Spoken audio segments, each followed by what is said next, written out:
Everyone, कैसे हैं आप सब लोग। सिविल सर्विसेज एग्जामिनेशन की प्रिपरेशन अगर आप इंग्लिश मीडियम में करना चाहते हैं then you are at the right place. Change the medium for UPSC is the name of the channel. Do subscribe this channel and share among all the Hindi medium aspirants, जिससे Hindi medium aspirants के selection को ज़्यादा से ज़्यादा increase किया जा सके। Alright, अभी अगर आप यूपीएससी की प्रिपरेशन में हिंदी मीडियम से हैं तो आपको बहुत अच्छे से पता होगा कि पिछले 10 से 12 सालों का यूपीएससी का रिजल्ट क्या रहा है। ऑलमोस्ट 0, 2, 3, 4, 5 ऐसे नंबर्स में सिलेक्शन हो रहे हैं। 1000 सीट्स का अगर हम रेशियो लें तो उसमें से 4 से 5 लोगों का सिलेक्शन हो रहा है। एंड उनके अटेम्प्ट्स देखिए, कितने अटेम्प्ट्स में उनका सिलेक्शन हो रहा है।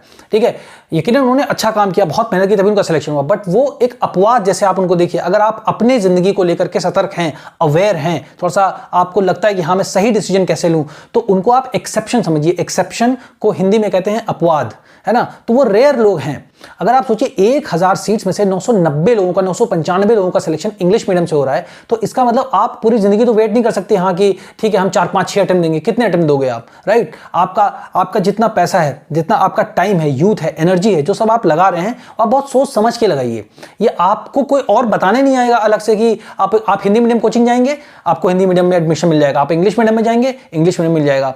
मुझे बहुत सारे बच्चे हैं जो कि हिंदी मीडियम के टॉपर हैं, तो उन्होंने क्या किया, मैं आपको एक स्टोरी बताता हूं। जो मेरे पास फोन कॉल आते हैं, काफी फोन कॉल आते हैं, तो एक बच्चे ने बताया, वो लड़का छत्तीसगढ़ का है और उसने मेहनत करी, उसने हिंदी में भी ऐसे लिखा और इंग्लिश में भी ऐसे लिखा। और वो जितनी भी नामी जो हमारी बड़ी बड़ी कोचिंग्स हैं दिल्ली में, वहां पर वो लगभग 2-3 कोचिंग्स में गया और उसने दिखाया वहां पे सर कि सर ये जो सर हमारा ऐसे है, इसको मैंने हिंदी में भी लिखा है और सर इसी चीज को मैंने इंग्लिश में भी लिखा है, तो सर बताइए मुझे किस मीडियम को चेंज करना चाहिए। तो उनका सीधा सिंपल आंसर था कि बेटा जिसमें आप कंफर्टेबल हो उसमें आप करो। तो ये बात तो सारे बच्चों को पता है कि हाँ जिसमें हम कंफर्टेबल हैं क्या करें। आप क्लियर कट बताओ ना उनको कि इंग्लिश में करना चाहिए या हिंदी में करना चाहिए, क्योंकि उनके पास दोनों ऑप्शन अवेलेबल हैं। आप जाओगे कहां, आप या तो उन्हीं की कोचिंग में हिंदी में एडमिशन लोगे या तो आप इंग्लिश मीडियम में एडमिशन लोगे, राइट। फिर उसके बाद जो हिंदी मीडियम का जब रिजल्ट आता है, तो अगर 1000 बच्चे एक क्लास में पढ़ते हैं, तो क्या कभी पलट के फोन जाता है कि बेटा आपने हमारे यहाँ से जो है, आपने हमारे यहाँ पर जो है आपने 3 लाख रुपए जमा किए थे फाउंडेशन कोर्स के लिए, तो आपका सिलेक्शन हुआ कि नहीं हुआ, आपने टोटल कितने आपने अटेम्प्ट दिए, है ना। तो ऐसे करके कोई फीडबैक नहीं लेता कभी। एक बार आप गए, फिर आप खुद ही अपनी जिंदगी के मालिक हैं। आप जो करना चाहें अपनी लाइफ के साथ, इसलिए बहुत सोच समझ करके आप डिसीजन लीजिए। और बहुत से बच्चों का मेरे पास फोन है, कल मेरे पास 20 से 22 फोन है, तो मैं आपसे पहले यही रिक्वेस्ट करूंगा कि सबसे पहले आप व्हाट्सएप पे मैसेज कर दें, फिर मैं आपको बता दूंगा टाइमिंग, तो उस टाइम पे आप मुझसे आराम से बात कर सकते हो। ऑलराइट, देखिए ये मेरा व्हाट्सएप नंबर है 7080507433। ऑलराइट, ये व्हाट्सएप नंबर है 7433। ऑलराइट, तो ये व्हाट्सएप नंबर है। आप 24/7 किसी भी टाइम आप मैसेज कर सकते हो।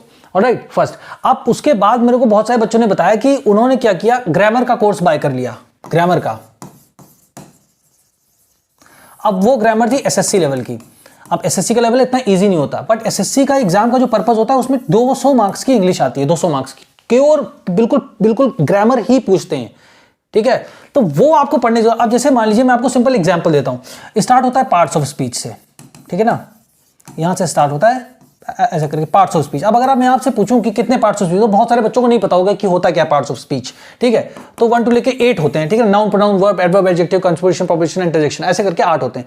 अब बताइए कि क्या यूपीएससी में जो भी आपसे कुछ पूछा जाएगा कि जैसे मान लीजिए ये पैराग्राफ लिखा, ये हमारी बाय द वे एनसीईआरटी है, अवर पास्ट नाम है इसका, अवर पास्ट। ठीक है, 6th क्लास की एनसीईआरटी है ये, 6th क्लास की। ठीक है, इसका ये पैराग्राफ कंप्लीट कर चुके हैं हम लोग प्रीवियस वीडियो में, आप देख सकते हैं। आज हम ये वाला पैराग्राफ अच्छे से कंप्लीट करेंगे। अब जैसे मान लीजिए यूपीएससी में मान लीजिए एक पैराग्राफ आपको लिख के दिया, तो वो आपसे क्या कहेंगे, बेटा इसमें हमें प्रोनाउन बताओ क्या है ना, find out the pronoun in the given passage. ऐसे करके कोई क्वेश्चन नहीं आता। हाँ, एक पेपर होता है उसमें मेंस में, उसको क्या बोलते हैं हम, इंग्लिश लैंग्वेज का कंपलसरी पेपर होता है, वो 300 मार्क्स का होता है। ठीक है ना, उसमें आपको 25% मार्क्स लाने ही लाने होते हैं। अदरवाइज मेंस में आप जनरल स्टडीज में 1, 2, 3, 4 ऐसे, और हिंदी का जो आपका एक पेपर आप लोग देते हो, ठीक है ना, रीजनल लैंग्वेज का पेपर। ठीक है, और आपका ऑप्शनल, ये कोई कॉपी चेक नहीं होगी अंटिल आप इसको नहीं क्वालिफाई करते हो। तो ठीक है, तो उसमें ग्रामर पूछते हैं, बट उसमें क्या केवल 25% आपको नंबर लाने होते हैं। दैट मींस 99% ऐसे करके नंबर लाने होते हैं, 99 नंबर। ठीक है, आउट ऑफ 300। तो अब देखिए जैसे मान लीजिए ये पैराग्राफ दिया हुआ है, तो क्या यूपीएससी में कभी ये पूछता है कि अच्छा आप इसमें बताइए कि यहाँ पे नाउन क्या है, यहाँ पे प्रोनाउन क्या है, अच्छा यहाँ वाली लाइन को आप एक्टिव से पैसिव में कन्वर्ट करके दिखाइए, अच्छा ये जो लाइन लिखी है यहाँ पे अंडरलाइन करके दे रहे हैं, इसको आप डायरेक्ट इनडायरेक्ट में करके बताइए, इसमें फिगर ऑफ स्पीच कितने हैं टोटल वो हमें बताइए। ठीक है, ऐसे करके तो बताने कि यहाँ पे अच्छा एडवर्ब क्या है, यहाँ पे प्रीपोजिशन कौन सा लगा हुआ है, यहाँ पे कंजंक्शन क्या है, इंटरजेक्शन कौन सा है, तो ये सब तो पूछते नहीं है। ऐसे करके तो नहीं आता, क्योंकि general studies first, second, third, fourth जो 4 पेपर होते हैं, फिर आपका ऑप्शनल का पेपर होता है, फिर आपको ऐसे राइटिंग करनी होती है। हिंदी लैंग्वेज जो आपके यूपी, बिहार, छत्तीसगढ़, झारखंड, राजस्थान और पंजाब, यहाँ तक के जो बच्चे होते हैं, उड़ीसा, तो ये लोग जितने मध्य प्रदेश से होते हैं, तो ज़्यादातर लोग हिंदी एक लैंग्वेज को लेते हैं और इंग्लिश लैंग्वेज कंपलसरी होती है। मतलब आप जितने भी स्टेट है इंडिया में, टोटल हर जगह से कहीं भी आप एग्जाम दो तो एक इंग्लिश लैंग्वेज का कंपलसरी पेपर मेंस में होता है, वो तो आपको देना ही देना है, राइट।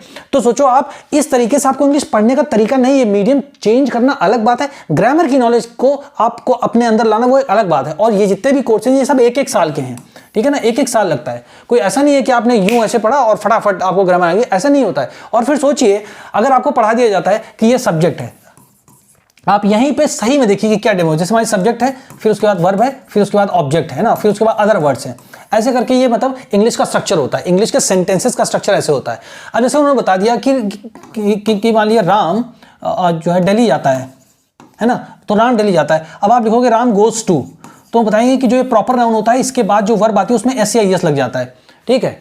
अब आपको ये एक रूल मान लीजिए याद होगा, ऐसे ही रूल्स होते हैं उसमें, यही रूल आपको फाइंड करना, इसी रूल्स को समझना, उसी की प्रैक्टिस करनी होती है। एसएससी में या जो भी आप एग्जाम देते हो, क्लरिकल कैडर्स में जो भी देते हो, तो उसमें आपको ये पता चल गया कि ये स्ट्रक्चर होता है।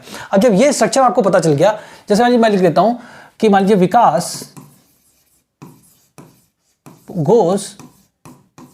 गोज टू, ये मान लीजिए मैं यहाँ पे विकास गोज टू दिल्ली लिख दिया मैंने। अब मैं अगर आपको समझाऊं इंग्लिश होती क्या है, तो विकास यहाँ पे क्या हो जाएगा, सब्जेक्ट हो जाएगा, फिर ये क्या हो जाएगा, वर्ब हो जाएगी, ठीक है ना, फिर उसके बाद ये ऑब्जेक्ट हो जाएगा, ठीक है। अब ये जब हमें इतना समझ में आ गया, अब ये होता है स्ट्रक्चर इंग्लिश का। तो अब आपको समझाएंगे कि इंग्लिश का स्ट्रक्चर कैसे होता है, subject plus verb plus object plus other words, ऐसे करके होता है। अब आपको बता दिया है कि जब ये कोई भी यहां पर प्रॉपर नाउन से जब सेंटेंस स्टार्ट होगा तो उसके बाद जो वर्ब आएगी, तो वर्ब तो यहां पे है गो, ठीक है, मेन वर्ब यहां पे है गो। अब उस वर्ब में आपको एस या ईएस ऐड कर देना है, ठीक है। उसके बाद आपको ऑब्जेक्ट लिख देना है कि कहां पर जाना है, किस जगह पर जाना है, क्योंकि सब्जेक्ट और वर्ब मिलकर जो भी काम करते हैं उसी को हम ऑब्जेक्ट बोलते हैं, ठीक है। ग्रामर पढ़ाना आसान तो, बट उसका पर्पज अलग है। अब ये समझिए पर्पस अलग है, तो ग्रामर के पीछे मत पढ़िए। बहुत सारी वर्ड मीनिंग ये जो आप रीड करो उसमें जो वर्ड मीनिंग होगी इंपॉर्टेंट वो मैं आपको बता रहा हूं। तो आपको जितना बता रहा हूं आप उतना चलिए। मेरे से बहुत सारे बच्चे डाउट है, मैं इसके ऊपर एक अलग से वीडियो बनाऊंगा। सबके डाउट्स मैंने कल रात में लिख लिए थे अलग से, बट बहुत ज्यादा लेट हो गया था, इस वजह से मैंने वीडियो नहीं बनाया। तो मैं आपको पूरा एक फुल फ्लेश्ड वीडियो बताऊंगा। जितने भी डाउट्स मेरे पास आते हैं बच्चों के, मैं उन पर एक पूरा अलग से वीडियो बना दूंगा, जिससे आपके माइंड में क्लैरिटी आ जाए, कंफ्यूजन ना रहे कि क्या पढ़ना है, ठीक है ना। तो अब ये आपको बता, अब सोचिए कि जब आप रीड करना स्टार्ट करें, सपोज करिए आपने ग्रामर में ये वाला स्ट्रक्चर पूरा पढ़ लिया। अब आपको ये स्ट्रक्चर पूरा याद होगा कि सब्जेक्ट होगा, फिर उसके बाद वर्ब आएगी, फिर वर्ब में जो भी हमारा सब्जेक्ट होगा उसके अकॉर्डिंग जो वर्ब आती है उसमें एस या ईएस लग जाएगा, फिर उसके बाद हम ऑब्जेक्ट लगा देंगे, फिर अदर वर्ड्स हम लगा देंगे, तो हमारा सेंटेंस कंप्लीट हो जाएगा, राइट। आप सोचो आपको ये वाला स्ट्रक्चर याद हो गया। अब जब आप रीड करना स्टार्ट करोगे, सपोज करो आपने रीड करना स्टार्ट किया, we know about people who lived in the subcontinent as early as 2 million years ago. Suppose करिए you have read this sentence. अब इस सेंटेंस में आप कहां से ढूंढोगे कि वी इसमें सब्जेक्ट है, नो इसमें वर्ब है, फिर ये अबाउट क्या चीज होती है, फिर ये सब्जेक्ट आ गया, फिर ये प्रोनाउन है कि ये क्या है, फिर यहां पे वर्ब आ गया, फिर ये क्या है, फिर ये आर्टिकल है, ये मतलब क्या है, इसमें ये सब्जेक्ट है, ऐसे ढूंढोगे आप। ये तो करना ही नहीं है आपको, इसमें noun, pronoun, verb, adverb, adjective, preposition, conjunction, interjection, ये सब करना ही नहीं है। Figure of speech, parts of speech, direct, indirect, active, passive, ये सब नहीं करना है आपको यहाँ पे। तो आप उन सारी चीजों को सीखोगे तो उसमें अप्लाई कैसे करोगे। तो सोचो आपके माइंड का जो एक वायरिंग होगी ना पहले, वो तो ग्रामर की तरीके से हो जाएगी, ठीक है ना। ग्रामर बेसिकली क्या होता है, ग्रामर की स्पेलिंग कितने लोगों को पता है, नीचे कमेंट करके बताओ। AR होता है, ठीक है ना, ER नहीं होता, तो ये आप याद करो। ग्रामर का बेसिकली अगर शुद्ध शब्दों में, सरल शब्दों में मतलब समझें तो इसका मतलब होता है रूल्स एंड रेगुलेशंस। अब इसको और सही, जैसे मान लीजिए यहां पे लिखा है ग्रामर, अब अगर इसको सही समझे तो ग्रामर इज इक्वल टू एक वर्ड होता है संविधान के लिए, क्या बोलते हैं उसको, कॉन्स्टिट्यूशन। तो कॉन्स्टिट्यूशन मतलब होता है संविधान, और इसका ग्रामर का मतलब क्या होता है, व्याकरण, ठीक है। अब देखिए जैसे किसी भी लैंग्वेज को सीखना है, अगर हमें बोलना कैसे है, लिखना कैसे, पढ़ना कैसे, उच्चारण उसका कैसे करना है, तो उसके सारे रूल्स एंड रेगुलेशंस में, जैसे मान लो आपको लिखना है कि मैं आईएएस की तैयारी करता हूं, है ना, तो हिंदी में आपने लिखा मैं आईएएस की तैयारी करता हूं, ऐसा करके आपने लिख लिया। अब ये तो हिंदी का तरीका है लिखने का, ठीक है। तो हिंदी लैंग्वेज की भी ग्रामर होती है, क्योंकि जो भी लैंग्वेज होती है उसी की ग्रामर होती है।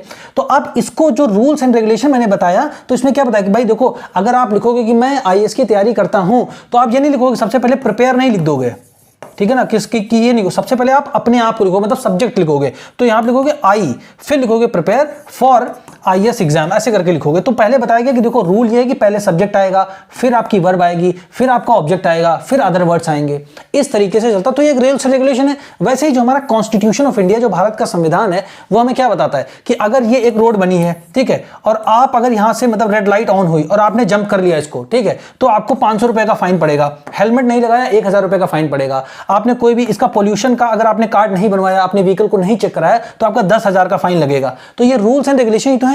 तो ये जो कॉन्स्टिट्यूशन ऑफ इंडिया है, ये हमारे देश को, इंडिया को रन करने के लिए, ये हमारे जो देश है उसको कैसे चलाया जाए सुचारू रूप से, अच्छी तरीके से, कैसे व्यवस्था, ऑर्डर, लॉ एंड ऑर्डर, सब चीज कैसे मेंटेन करी जाए, उसके लिए रूल्स एंड रेगुलेशंस ही तो लिखे इसमें। फंडामेंटल राइट है ना, उसके बाद हमारा डीपीएसपी, ये सब जितनी भी चीजें हैं, जुडिशरी है, ब्यूरोक्रेसी है ना, ये जितनी भी चीजें हैं, पार्लियामेंट है, सब कुछ क्या है इसके कॉन्स्टिट्यूशन के अंदर ही तो लिखा था। वो क्या है? रूल्स एंड रेगुलेशन है। किस चीज के लिए? देश को चलाने के लिए, हर तरीके की चीजों को चलाने के लिए इसमें रूल्स एंड रेगुलेशन लिखे हुए हैं। ठीक है, वैसे ही इंग्लिश लैंग्वेज को समझने के लिए ग्रामर के अंदर, तो ग्रामर कोई अलग से चीज नहीं है, हर लैंग्वेज की ग्रामर होती है। हिंदी लैंग्वेज है तो उसकी ग्रामर होगी। जैसे राजस्थान है, तो राजस्थानी क्या है? तो राजस्थानी एक बोली है, इसको इंग्लिश में डायलेक्ट बोलते हैं, ठीक है ना। तो डायलेक्ट है, जैसे बोली है, तो बोली की ग्रामर नहीं होती क्योंकि वो बहुत ज्यादा लोकल होती है। तो राजस्थानी कोई लैंग्वेज नहीं है, ठीक है, बोली है वो, तो उसकी ग्रामर नहीं होगी। ठीक है, तो उसमें आप कोई भी, जैसे आपको बोलना है कि अगर राजस्थानी में बोलना है, मान लीजिए आपको कि मैं आईएएस की प्रिपरेशन करता हूं, आपने हिंदी में बोला, इंग्लिश में बोला I prepare for IAS examination. अब राजस्थानी आपको जो भी वहां की लोकल भाषा है, मैं करता हूं तैयारी आईएएस की, कैसे भी लिख सकते हो आप, ठीक है ना। तो वहां पे कोई स्ट्रक्चर नहीं, कोई रूल्स रेगुलेशन नहीं है। तो ये रूल्स रेगुलेशन के चक्कर में आपको नहीं पढ़ना। अदरवाइज आप सोचो, अभी मैंने आपको सिर्फ छोटा सा एग्जाम्पल दिया, ठीक है, सिर्फ एक सेंटेंस के स्ट्रक्चर को बनाने के लिए, तो आप सोचो कितना आपको लग रहा होगा, हाँ ये भी चीजें हैं, पॉइंट सही है, बट हमको उस एग्जाम के लिए नहीं प्रिपेयर करना, हमको सिविल सर्विसेज के लिए प्रिपेयर करना है। ऑलराइट, तो हम सेकंड पैराग्राफ को देखेंगे। आप सिंपली पहले देखो, और एक बात और सोचो, आप अगर आप सब कुछ रीड कर लोगे, सब उसको पूरी ग्रामर आपने सीख ली, ठीक है, A to Z, तो कम से कम आपको 8 महीने से 1 साल लगेगा, जम के अगर मेहनत करोगे तो। ठीक है, आपने मान लो 6 महीने में सीख ली, रात दिन एक करके। अब सीखने के बाद जब आप रीड करोगे तो आपका अल्टीमेट गोल होगा क्या? अल्टीमेट गोल यही होगा ना कि आप जब जो भी कुछ मैं रीड करूं सब मुझे समझ में आ जाए, है ना। बट जरूरी नहीं कि ना कि आपको ग्रामर में ये वाला मिलियन वर्ड हो, या यहाँ पे हंटर गैदर जैसे एक वर्ड होता है, ये सब मिले, क्योंकि ये तो सब सब्जेक्ट स्पेसिफिक वर्ड हैं। क्योंकि एंशिएंट हिस्ट्री पढ़ेंगे, उसी में आपको हंटर गैदर का आपको मेंशन मिलेगा, उल्लेख मिलेगा, ठीक है ना। अगर आप मान लीजिए साइंस पढ़ रहे हैं तो वहां आपको हंटर गैदर्स की कोई जरूरत ही नहीं है, वहां तो कोई जरूरत ही नहीं ना। तो सब्जेक्ट स्पेसिफिक वोकैबुलरी, तो आपको पढ़ना क्या है? History, geography, polity, economy, current affairs, agriculture, environment, ये सब पढ़ना है, न्यूज़पेपर पढ़ना है आपको। तो आपको सारी वोकैबुलरी जब आप रीड करोगे ना कंटेंट, तभी आप, तो एक प्रोसेस को फॉलो करो आप।